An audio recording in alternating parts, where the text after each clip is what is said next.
할렐루야. 우리 함께 사도신경으로 신앙 고백 드리면서 주님 앞으로 나아가겠습니다.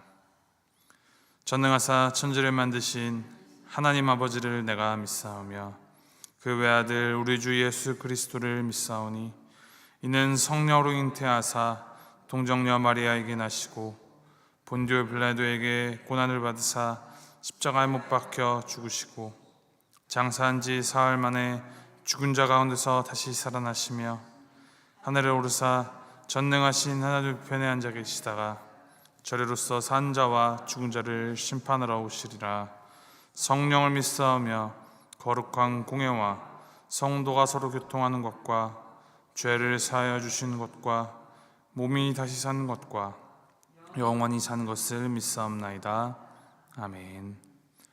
찬송가 10장 함께 찬양하겠습니다. 10장 전능왕 오셔서 함께 찬양하시겠습니다.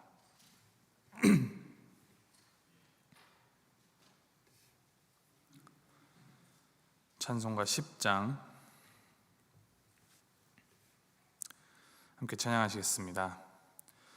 전능왕 오셔서 주 이름 찬송케 하옵소서. 영광과 권능의 성부여 오셔서 우리를 다스려 주옵소서. 강생한 성자여 오셔서 기도를 들으소서. 택하신 백성들 복 내려주시고 거룩한 마음을 주옵소서. 위로의 주 성령 오셔서 큰 증거 주옵소서. 전능한 주시여 각 사람 맘에서 떠나지 마시고 계십소서. 성삼위일체께 한없는 찬송을 드립니다. 존귀한 주님을 영광 중배옵고 영원히 모시게 하옵소서. 아멘. 하나님께서 오늘 우리에게 주신 말씀 열왕기하 4장 38절부터 44절까지 말씀입니다. 열왕기하 4장 38절에서부터 44절까지 말씀 한 절씩 우리 교독하시겠습니다. 38절 말씀 제가 먼저 읽습니다. 엘리사가 다시 길갈에 이르니 그 땅에 흉년이 들었는데 선지자의 제자들이 엘리사의 앞에 앉은지라. 엘리사가 자기 사원에게 이르되 큰 솥을 걸고 선지자의 제자들을 위하여 국을 끓이라 하매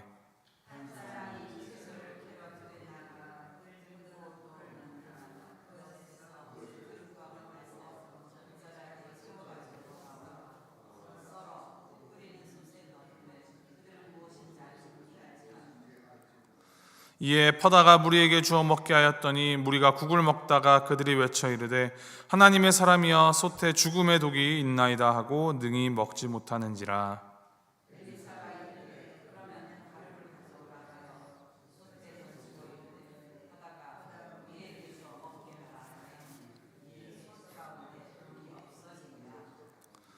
한 사람이 바알 살리사에서부터 와서 처음 만든 떡 곧 보리떡 20개와 또 자루에 담은 채소를 하나님의 사람에게 드린지라. 그가 이르되 무리에게 주어 먹게 하라.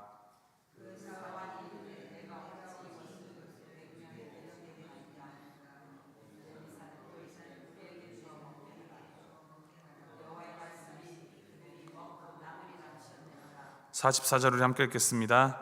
그가 그들 앞에 주었더니 여호와께서 말씀하신 대로 먹고 남았더라. 아멘. 오늘 우리가 읽은 열왕기하 4장의 마지막 7절에는 이 두 가지 기적에 대한 이야기가 담겨 있습니다. 이 열왕기하 4장에는 총 5가지의 기적이 기록되어 있는데, 이것을 보면 이 북이스라엘에는 선한 왕이 하나도 없을 정도로 영적으로 그렇게 암울하고 타락한 시기였음에도 불구하고 하나님께서는 포기하지 않으시고 계속하여서 이 선지자들과 하나님의 사람을 통하여서 역사하고 계심을 보게 됩니다. 이 수넴 여인의 아들을 살린 후에 엘리사가 길갈로 향합니다. 길갈에는 선지자의 제자들이 앉았다라고 기록을 합니다. 이 말은 순전히 그냥 앉았다라는 게 아니라 스승에게 가르침을 받으려는 제자의 모습을 나타내는 말로, 이 길갈에는 소위 말하면은 선지자 학교가 있었다라는 사실을 알 수 있습니다.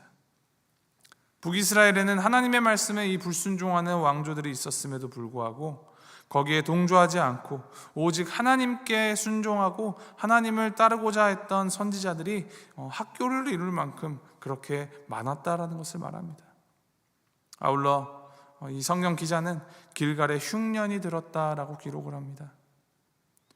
북이스라엘은 우상 숭배와 더불어서 이 반복되는 이 왕위 찬탈과 전쟁으로 인하여서 영적으로도 흉년이 이어지던 시기였습니다.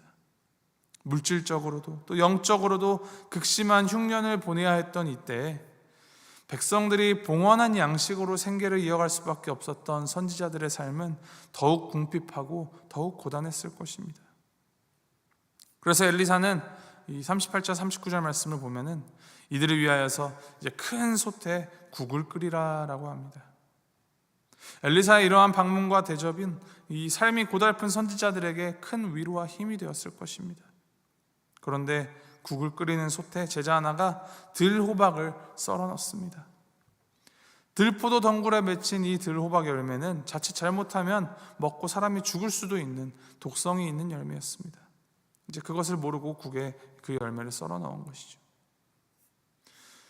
배고픈 굶주린 제자들이 들뜬 마음으로 국을 먹으려 할 때 이 들호박의 쓴맛 때문에 국에 독이 있음을 알게 됩니다. 맛있게 먹어야 할 음식 속에 절대로 있어서는 안 될 죽음이 담겨져 있다는 것. 모두가 배고픈 상황에서 누군가의 실수, 누군가의 잘못으로 인하여서 다 함께 음식을 못 먹고 버리게 되었으니 좌절되고 낙심되며 마음속에 큰 동요가 일어날 수 있는 상황입니다. 41절 말씀입니다. 엘리사가 이르되 그러면 가루를 가져오라 하여 솥에 던지고 이르되 퍼다가 무리에게 주어 먹게 하라 하매 이에 솥 가운데 독이 없어지니라. 엘리사는 전에 여리고에서 소금을 사용하여 쓴 물을 정화했듯이 이번에는 가루를 솥에 넣습니다. 그러자 이 솥에 담겨있던 죽음이 사라집니다. 먹을 수 없어 버려야 했던 음식이 다시 한번 제자들에게 귀한 양식으로 탈바꿈하게 되었습니다. 이 모든 사건의 주체는 사실 엘리사도 이 가루도 아닙니다. 오직 말씀에 순종하는 자기의 백성들을 돌보시는 이 하나님의 놀라운 역사 때문입니다. 기근 속에서 가진 것은 오직 오염된 음식뿐일지라도 이것을 생명의 양식으로 바꿔주시는 우리 하나님만 붙잡으면 살 길이 있다라는 것을 오늘 말씀이 증거하고 있는 것입니다. 이어지는 말씀 42절부터 44절까지 보면 한 사람이 바알살리사라는 동네에서부터 와서 보리떡 20개와 채소를 엘리사에게 드립니다. 이제 처음 난이라는 뜻이 있는 이렇게 기록이 되어 있는데, 이 처음이란 것은 가장 먼저 거둔 열매를 의미합니다. 맨 처음 거둔 보리로 만든 이 보리빵을 우상 숭배의 앞잡이였던 이 북이스라엘의 제사장들이 아닌 하나님의 사람 엘리사에게 와서 먼저 드린 것입니다. 제대로 된 제사장과 경건한 레위인이 거의 없었던 북이스라엘 안에서도 하나님을 경외하며 믿음의 결단으로 행동했던 신앙인들이 존재했었다라는 것을 보입니다. 다만 이 보리빵 20개는 100명이라는 사람이 먹기에는 한참 부족했습니다. 아무리 계산을 해보아도 20명 이상이 먹기에는 힘든 그 분량으로 100명을 먹일 수는 없는 노릇입니다. 그런데 엘리사는 이것을 받고는 무리에게 주어 먹게 하라라고 말합니다. 사환이 어떻게 100명에게 이것밖에 안 된 음식을 나누어 줍니까? 라고 되묻지만 엘리사는 흔들림이 없습니다. 그의 대답이 이와 같습니다. 또 이르되 무리에게 주어 먹게 하라. 여호와의 말씀이 그들이 먹고 남으리라 하셨느니라. 그러니까 흔들림 없이, 주저함 없이 먹여라, 그들이 다 먹고 남을 것이다 라고 말할 수 있었던 근거는 많은 양의 음식이 아니었습니다. 그것을 알아서들 잘 나누어 먹겠지 하는 생각도 아닙니다. 그가 의지한 것은 무엇입니까? 바로 여호와의 말씀입니다. 어두움과 혼돈 가운데에서 빛이 있으라 그 한마디로 빛을 창조하신 하나님의 말씀, 온 천지 만물을 창조하시고 말씀으로 이 세상을 운행하시는 그 하나님의 말씀에 의지하여서, 그 말씀에 근거하여서 엘리사는 보리빵 20개가 100명이 먹고도 남게 될 것이다 라고 믿음으로 선포합니다. 그 결과가 어떻습니까?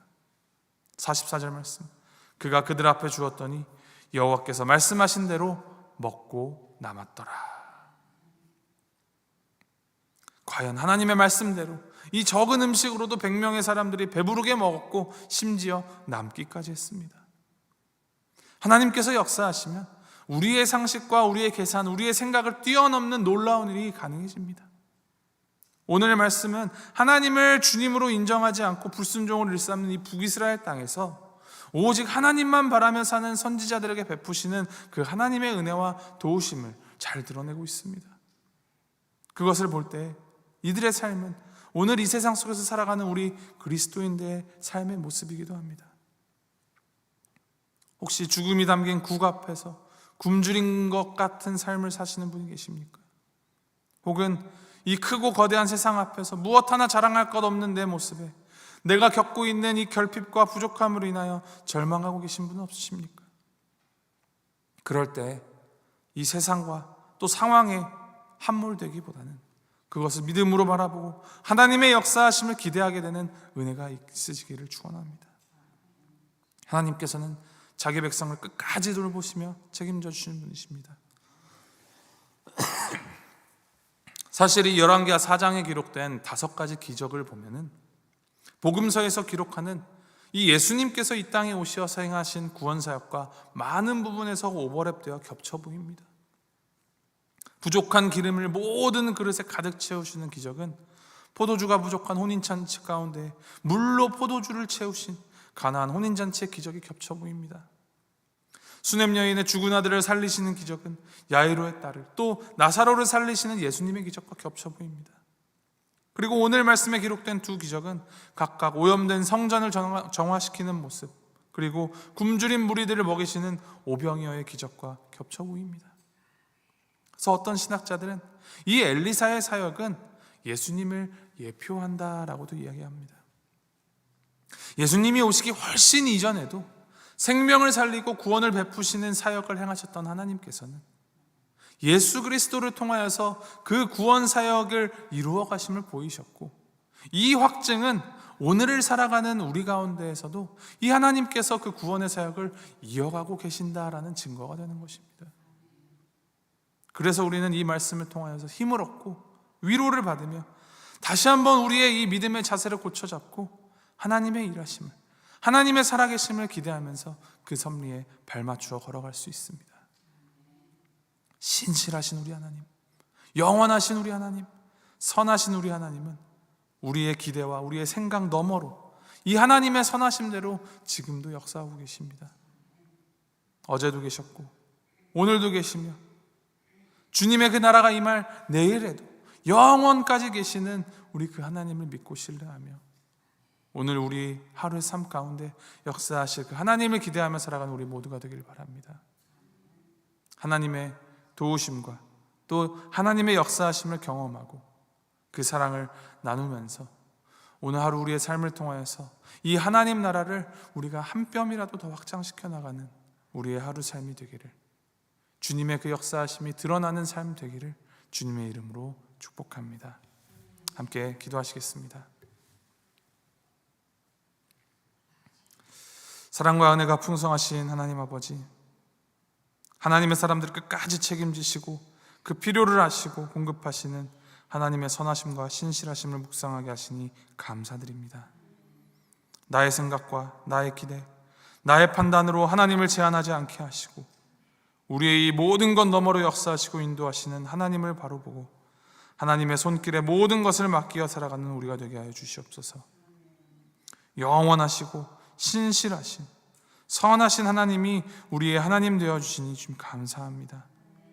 하나님의 사랑받는 백성답게 하나님의 하나님 되심을 삶으로 증거하고 드러내어 주님의 빛 되심을 퍼뜨려 진리의 길 위에 서서 살아가는 우리가 되도록 주님 인도하여 주시옵소서. 하나님의 선포된 말씀을 온전히 신뢰하며 말씀 위에 굳건히 서는 우리가 되도록 믿음을 더하여 주시옵소서. 주님 안에 살아가는 모든 순간이 기적임을 기억하면서 우리 가운데 역사하실 그 하나님을 기대하며 하나님을 드러내어 보이는 오늘 하루 되도록 주여 함께하여 주시옵소서. 감사드리며 이 모든 말씀 우리 주 예수 그리스도의 이름으로 기도합니다. 아멘.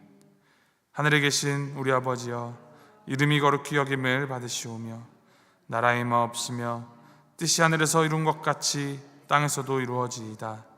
오늘날 우리에게 일용할 양식을 주옵시고 우리가 우리에게 죄 지은 자를 사하여 준 것 같이 우리의 죄를 사하여 주옵시고 우리를 시험에 들게 하지 마옵시고 다만 악에서 구하옵소서.